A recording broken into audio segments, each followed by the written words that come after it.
12월 15일 역대하 33장 1절에서 25절 말씀을 가지고 하나님의 말씀을 들으라 이런 제목으로 말씀 나누도록 하겠습니다. 오늘 말씀은 히스기야를 이어서 유다의 15번째 왕이 된 므낫세에 대한 말씀입니다. 히스기야 물론 말년에 한번 교만했다가 또 다시 겸손해지는 그런 경험도 하지만 그래도 유다의 역사상 전무후무하게 하나님을 경외하고 하나님 앞에 정직하게 행한 왕입니다.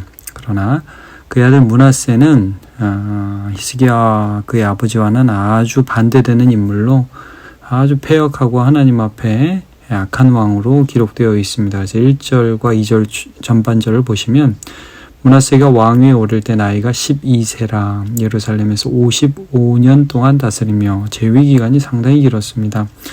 여호와 보시기에 악을 행하여 굉장히 하나님 보시기에 정직했다는 히스기야의 평과는 달리 악한 행동을 한 그런 왕으로 기록되고 있습니다.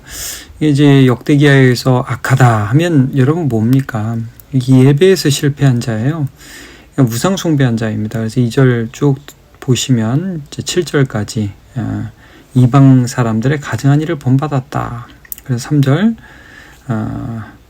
히스기야가 산당을 헐어버렸는데 그걸 다시 세우고 바알 제단 쌓고 아세라 목상 만들고 하늘의 일월 성신 경배하고. 그러니까 이 사람은 우리를 도와줄 신은 이것일지도 몰라. 하나님을 먼저 배역한 거죠.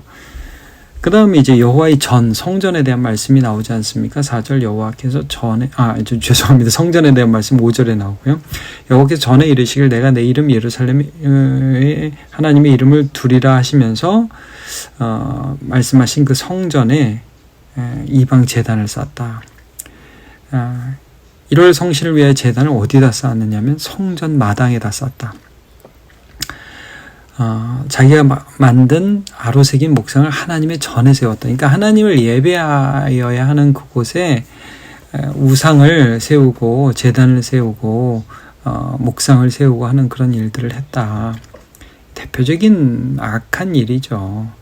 이제 이 사람이 한 그 악한 일들 6절에 좀 특별히 하나님이 너무 싫어하는 거 뭘 했냐면 흰놈의 아들 골짜기에서 그의 아들들을 불 가운데로 지나가게 했다. 인신제사를 말합니다. 몰렉 같은 이방 신을 섬기는 제사에서는 뭐가 제일 너한테 중요한 거냐? 아들이다. 아들을 불에 태워서 바치라. 이런 규례가 있었잖아요. 그러니까 이방 그 제사는 굉장히 그 규례가 지저분해요. 잔인해요. 바알 신들 섬기는 제사장도 바알 신을 성분하게 하려고 자기 규례대로 자기 몸을 칼로 상하게 해서 피를 내는 그런 일들을 하지 않습니까? 이런 일들을 오늘 33장에 나오는 므낫세가 하고 있는 것을 보게 됩니다. 자, 그러면 이런 부분들에 대해서 성경이 어떻게 평가하느냐? 므낫세가 하나님의 말씀 자체를 버렸다. 이게 하나님이 사실은 하나님의 말씀을 통해서 기본적으로 우리를 부르고 계세요. 7절 그 중반부터 보시면 옛적에 하나님이 이 성전에 대하여 다윗과 그의 아들 솔로몬에게 이르시기를, 그러니까 하나님 말씀하신 거예요. 이 성전은 하나님의 이름이 있는 곳이다. 근데 지금 거기에다가 이방 신들을 막 세우잖아요. 신상들을 세우고. 자, 뭐라고 말씀하셨느냐? 8절 만일 이스라엘 사람이 내가 명령한 일들 곧 모세를 통하여 저는 모든 율법과 율례와 규례를 지켜 행하면 내가 그들의 발로 다시는 그의 조상들에게 정하여 준 땅에서 옮기지 않게 하리라. 하나님이 너네가 내 율법 지키면 그러면 너네는 여기서 이방 나라들한테 지지 않아, 포로로 끌려가지 않아, 이렇게 말씀하셨는데 유다와 예루살렘 주민이 므낫세의 꾀임을 받고 악을 행한 것이 여호와께서 이스라엘 자손 앞에서 멸하신 모든 나라보다 더욱 심하였더라. 그래서 이 왕이 앞서서 하니까 백성들이 그걸 다 따라 한 거죠. 자, 여기서 우리가 가장 전제적으로 중요한 거, 므낫세가 이렇게 행동한 것이 잘못이 되는 이유는 뭐냐면 하나님이요 이미 말씀하셨어요. 그렇게 하지 말라고. 그리고 너희들이 하나님만 섬긴다면 결단코 외국에 끌려가고 나라가 망하는 일, 그런 일 없을 거라고 말씀해 주셨는데, 왕부터 시작해서 백성까지 이 하나님의 말씀을 듣지 않은 거예요. 그러니까 여러분, 우리가 하나님의 말씀을 어디에서 들어야죠? 제일 기본이 되는 게 뭐예요? 하나님의 말씀을 기록된 말씀, 성경을 통해서 듣는 것입니다. 그러니까 당연히 므낫세는 하나님의 율법책에 대한 지식을 가질 수 있었죠. 이게 듣기 싫어하는 거예요. 여러분, 우리가 신앙생활하면서 하나님 말씀을 들어야 됩니다. 어디서 들어야 될까요? 성경을 통해서 들어야 합니다. 기록된 말씀을 통해서 하나님의 말씀을 듣는 것이 가장 중요합니다. 가장 안전합니다. 가장 기본이 됩니다. 자, 여기서 실패하니까 하나님이 어떻게 하시죠? 10절에 보시면 여기서 므낫세와 그의 백성에게 이르셨으나 그들이 듣지 아니하므로, 이걸 조금 더 자세히 좀 알 수 있는 게 18절이에요. 18절 좀 미리 보시면, 므낫세의 남은 사적과 그가 하나님께 한 기도와, 이제 나중에 하나님 앞에 기도를 하고 회개하는 장면이 나오는데, 자, 이것과 선견자가 이스라엘 하나님 여호와의 이름으로 권한 말씀은 모두 이스라엘 왕들의 행장에 기록되었고, 이런 말씀이 있어요. 그러니까 사실은 므낫세에게 하나님께서 마치 솔로몬에게 선지자가 이렇게 찾아가서 얘기도 하고 꿈으로도 나타나시고 이런 것처럼, 수많은 왕들에게 하나님께서 찾아가신 것처럼, 다윗에게 나단 선지자가 찾아간 것처럼, 아마 이 므낫세에게도 선견자가 찾아가서 하나님 말씀을 전하고 그런 식으로 살지 말라고 분명히 경고했던 것으로 보입니다. 근데 안 들었어요. 여러분, 여기서 우리가 또 중요한 게 있어요. 우리가 하나님의 말씀을 어떻게 들어야 될까요? 하나님의 사람을 통해서. 이제 이 왕들에게서는 선지자에 해당하는 것이죠. 또 우리에겐 이런 걸 수 있어요. 목사의 설교를 통해서, 혹은 믿음의 동역자들의 중심 어린 권고를 통해서, 믿음의 스승들의 권면을 통해서 하나님의 말씀을 들을 수 있는 것이죠.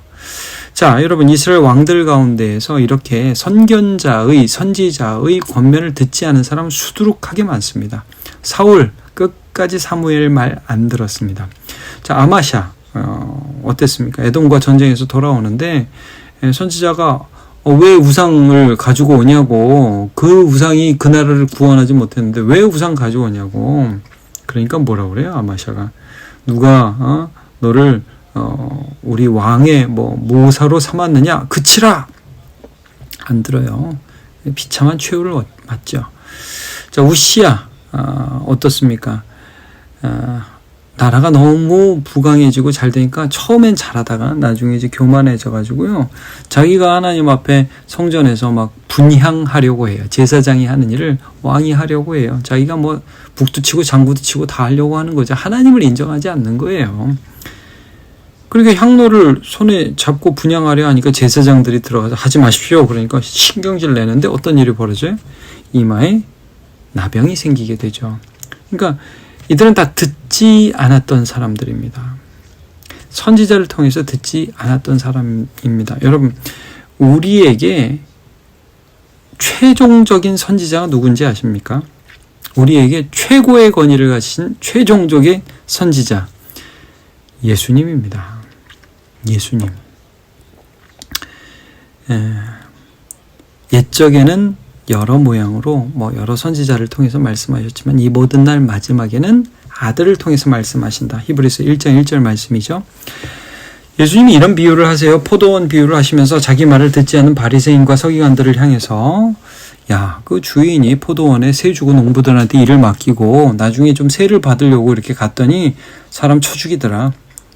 다 선견자들 말 안 듣는, 선지자들 말 안 듣는 이스라엘 백성들을 비유적으로 표현한 거죠. 마지막엔 누구를 보냈어요? 아들을 보냅니다. 근데 그 사람들이 이렇게 얘기를 해요. 이게 상속자니까 죽이자. 그러면 유산이 우리 것이 될 것이다. 그리고 잡아서 포도원 밖에 던졌다. 이 주인이 이 포도원 농부들을 나중에 진멸하지 않겠느냐. 여러분, 이거예요. 예수님의 말씀을 안 들으면, 예수님의 말씀도 무시하면 하나님이 우리 삶에 은혜 주시겠습니까? 여러분, 하나님은 우리에게 예수님 말씀 들으라고 하십니다. 그게 뭐예요? 성경 말씀 통해서 하나님의 뜻을 깨닫고 그의 말씀을 듣는 겁니다. 여러분, 우리 요즘 너무 많이 듣고 있어요. 이웃집 아줌마들 얘기 듣고요. 텔레비에 나오는 무슨 전문가들, 물론 들어야죠. 그러나 우리 인생의 지침이 그것이 될 수는 없습니다. 우리는 예수님 말씀 들어야 합니다. 예수님 말씀 어떻게 듣죠? 기록된 말씀을 통해서 또 예수님의 말씀을 중심으로 담은 믿음의 사람을 통해서 하나님의 말씀을 듣는 것입니다. 자, 이제 마지막으로 므낫세 첫 번째, 두 번째 다 안 들었어요. 이제 어떻게 해서 하나님 말씀 듣게 되느냐? 고난을 통해서 듣습니다. 여러분 11절 여호와께서 아수르 왕의 군대 지휘관들이 와서 치게 하심에 그들이 므낫세를 사로잡고 쇠사슬로 결박하여 바벨론으로 끌고 간지라. 그가 환난을 당하여 그의 하나님 여호와께 간구하고 그의 조상들의 하나님 앞에 크게 겸손했다. 비로소 하나님의 음성이 들린 겁니다. C.S. 루이스가 그런 말이죠. 고난은 확성기다. 하나님이 우리에게 말씀하시는 확성기다 그랬어요. 이렇게 해도 될 것 같고 저렇게 해도 될 것 같죠. 근데 안 되고 아수르에 끌려가면서 그때서야 하나님 앞에 간구하고 하나님 잘못했습니다. 엎드러지니까 하나님이 그에게 은혜를 주셔요. 그래서 13절 보시면 그의 기도를 받으시고 간구를 들으셔서 참 하나님 좋아요. 여러분 하나님은요. 말씀을 통해서 우리가 듣기를 원하시고 그 다음에는 선지자를 통해서라도 듣기를 원하세요. 여러분 다윗이 나단 선지자의 경고를 듣고 내가 여호와께 범죄하였나이다. 그러니까 하나님이 용서해 주시잖아요. 여러분 하나님은 참 오늘 이 므낫세 같이 악한 왕의 이 마지막에 하는 기도도 들어주셔요. 그래서 끌려갔다가 다시 예루살렘에 돌아와서 다시 왕위에 앉게 되어서 그제서야 므낫세가 여호와 하나님이 하나님이신 줄을 알았더라. 여러분 이거 나쁜 거 아닙니다. 이렇게라도 하면 감사한 일입니다. 고난을 통해서라도 우리가 하나님을 깨달으면 감사한 일입니다. 그러나 제일 좋은 건 말씀을 통해서 깨닫는 거죠. 왜냐? 여러분 보시면 이 므낫세의 죄에 꾀임을 받은 유다 백성들이 여호와를 반역하고 결국 이 죄 때문에 나라가 멸망합니다. 나중에 이제 요시야 때가 마지막으로 부흥기 한번 경험하고 결국 므낫세의 죄악 그 영향력 때문에 나라가 멸망해요. 그러니까 여러분 하나님 말씀 빨리 들을수록 좋습니다. 그래서 그 후의 삶이 어떻게 므낫세의 삶이 바뀌느냐 14, 15, 16, 17절 보시면 자 외성을 쌓고 피살 쌓고 주의관 두고 자 이방 신들과 우상 제거하고 모든 제단들 다 밖에 던지고 제단을 보수하고 이렇게 예배를 회복하는 므낫세의 모습을 보게 됩니다. 백성들도 이제 그의 하나님 여호와께만 제사를 드리게 되죠. 아직도 성전 예배는 회복되지 않은 그런 모습을 봅니다. 산당에서 제사를 드리니까요. 자, 그런데 그를 이어 왕이 된 요담은 어떠했느냐? 여러분 요담은 짧게 2년 동안 왕위에 있는데요. 아몬입니다. 죄송합니다. 요담이 아니라 아몬. 아몬이 왕위에 오를 때 나이가 22세. 예루살렘에서 2년을 다스리는데 므낫세의 행함같이 여호와 보시기에 악을 행합니다. 그러니까 므낫세의 그 회개하기 전 모습이죠. 모든 우상에게 또 제거했습니다. 버린 거 다시 가져온 거예요. 근데 이게 23절이 중요해요. 이 아몬이 그의 아버지 므낫세가 스스로 겸손한 같이 여호와 앞에서 스스로 겸손하지 아니하고 더욱 범죄하더니 말씀을 통해서 듣지도 않고 선지자를 통해서 듣지도 않고 고난을 통해서도 듣지 않고 더욱 범죄하니까 어떻게 해요? 하나님이 그의 신하를 통해서 반역하게 하셔서 왕을 궁중에서 죽임에 백성들이 아몬 왕을 반역한 사람들 다 죽여 그의 아들 요시야를 대신하여 왕으로 삼으니라 라고 말씀을 하죠. 이게 아몬 참 비참한 최후를 맞게 됩니다. 참 이제 오늘 본문에는 본받아서는 안 될 두 왕이 나옵니다. 하나는 므낫세, 하나는 아몬이라는 왕이 나오는데 참 우리가 이렇게 살아서는 안 되겠죠. 말하자면 맨 끝에서 회개한 한 사람 그 다음 맨 끝에서도 회개하지 않은 한 사람을 오늘 본 것입니다. 여러분, 제일 좋은 것은 늘 말씀드리지만 하나님의 기록된 말씀 앞에서 우리가 넘어지고 자빠지고 늘 우리 하나님 앞에 돌아서고 중심 잡는 삶, 그게 복된 겁니다. 여러분, 우리 시편 1편이 어떤 사람이 복이 있다고 그러죠? 복 있는 사람은 악인들의 꾀를 따르지 아니하고 죄인들의 길에 서지 아니하고 오만한 자들의 자리에 앉지 아니하고 오직 여호와의 율법, 기록된 말씀을 즐거워하여 그의 율법을 주야로 묵상하는도다. 그 율법 속에서 하나님의 말씀을 듣는 거예요. 하나님이 오늘 나에게 하시는 말씀에 귀 기울이는 거예요. 그게 복된 자라는 것을 말씀합니다. 그러므로 여러분, 혹시나 내가 거기서 더 나가서 죄악 가운데 빠졌다면 하나님이 사람을 보내셔요. 어떻게 보면 우리 매주 하나님 말씀을 들으면서 하나님의 우리를 향한 권면의 말씀, 돌아오라는 하나님의 음성을 듣는 거죠. 여러분, 예배 드리면서 목사가 설교하지만 여러분, 목사를 통해서 하나님 말씀하시는 그 음성을 들으셔야 합니다. 그리고 우리가 고난 속에서, 그것도 나쁘지 않아요. 물론 더 일찍 돌아오면 좋겠지만 우리는 인간이기 때문에, 죄인이기 때문에 고난 속에서 다시금 주께 돌아올 때도 많이 있습니다. 그때라도 여러분, 하나님의 말씀을 들으시기를 바랍니다. 그래서 날마다 하나님의 말씀을 듣고 돌아오는 인생들 다 되시기를 축복합니다. 기도합니다. 하나님, 오늘 므낫세와 아몬에 대한 말씀을 함께 보았습니다. 참 하나님을 잘 따라야 하는 왕이었지만 배역하고 말씀 듣지 않고 완고하게 살아가다가 끝에 고난 속에서 다시 돌아온 므낫세와 그런 모든 과정들 다 거부하고 끝까지 완악하게 살다가 신하들에게 배신당한 아몬도 함께 보았습니다. 하나님, 우리 이렇게 되지 않게 하시고 말씀 속에서, 그리고 하나님 말씀을 전하는 그 사람들의 입을 통해서 하나님의 뜻을 깨닫게 해주시고 말씀 듣게 해주시고 돌아오게 해주시고 순종할 수 있도록 도와주시고 완고한 마음을 버리게 도와주시옵소서. 고난 가운데에서도 더 마음이 완고해지지 않게 해주시고 돌이키며 감사하며 하나님 앞에 돌아와서 은혜를 맛보는 자들이 되게 해주시고, 특별히 지금도 하나님이 말씀하시는데 듣지 못하는 아둔한 귀가 있다면 주님 열어주셔서 들을 수 있도록 은혜 내려 주옵소서. 예수님의 이름으로 기도합니다. 아멘.